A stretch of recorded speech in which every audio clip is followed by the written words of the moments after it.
Hey everybody. So I know I made the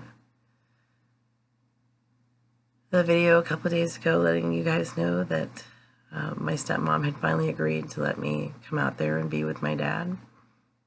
And that was only after she got the news from the doctors at Mayo that because of his pneumonia being untreatable and because his cancer markers had shot up so high since he'd gotten sick that there was no meaningful hope of recovery, and he had, days, maybe weeks left to live. So she had agreed that I could come out there, and my mom's friend donated his airline miles and got me a one-way ticket out there. And then she informed me that if I wasn't willing to take over all the physical nighttime caregiving duties for my dad, that there was no point in me coming. And of course, I tried to explain that I did have some physical limitations, which she's aware of because of my rheumatoid arthritis and everything. That I wouldn't be able to carry him or lift him, but that, certainly anything else that needed to be done, I was totally down for, and, happy to stay up with him, at night and get him whatever he needs. And then yesterday, after my aunt, my cousin, left to fly down there, she called and said that she didn't want any of us there.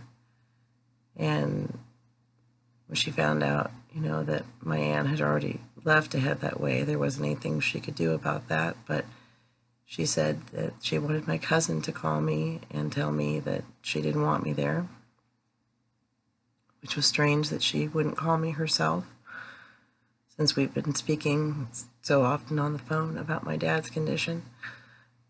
And then she called my cousin back again and made my dad get on the phone. And my dad said that he didn't want me to come either. And I don't know if my dad was aware that I had a plane ticket. I don't know how much my father is aware of it all, or what kind of things are being said to him.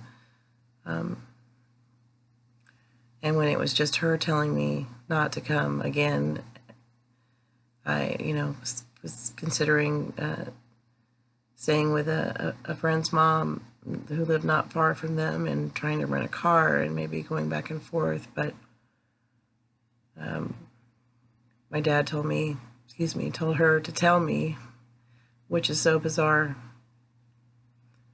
Like we're in 5th grade playing the telephone game. And he knows my number too. I realize he's very sick, and so I don't know how much of this is him being manipulated and disoriented, or how much of this is genuine. It's all been very confusing. So I'm hoping that my aunt can help and try and see if he's receiving the proper care, and talk to him and try to get to the bottom of why he's keeping me away, and let him know that I just want to be there for him, to hold his hand and read from his favorite books and play his favorite songs. And so it's been really difficult to go from the bittersweet excitement of knowing that I finally get to be there to hold his hand, and less than 48 hours later, I'm not allowed to go again. So I want to thank everybody who's reached out to offer support and love and just listen to me rant and rave and try to make some sense of this extremely screwed up situation. I wouldn't have gotten through the the last few days without you guys, and of course, you know, the last year with both my brother and now my dad in hospice at the same time has been one of the hardest of my life, and that, for those of you that know me well, that's saying a lot. So, you know, if I've learned anything about trying to survive the palliative care end of life process, these last, 10 months or so,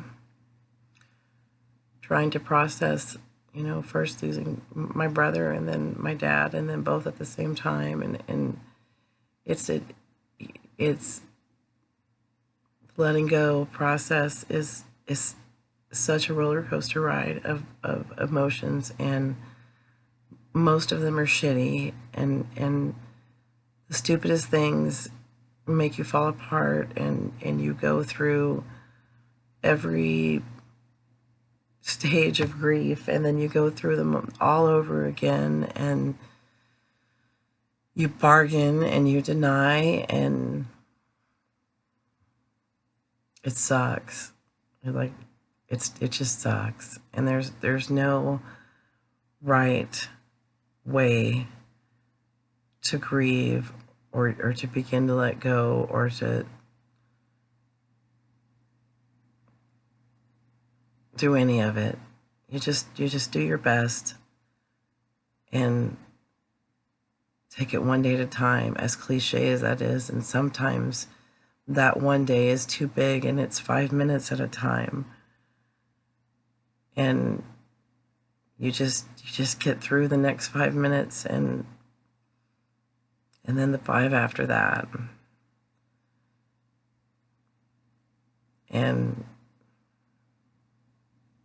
that's really all I got. No great wisdom so far about this process, but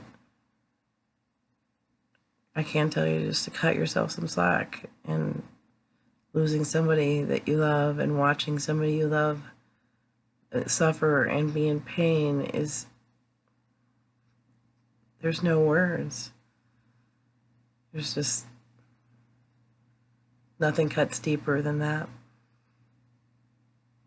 And so give yourself permission just to be, whatever that is, because that's okay. And you're doing your best, and that's all you can do. So, love you guys.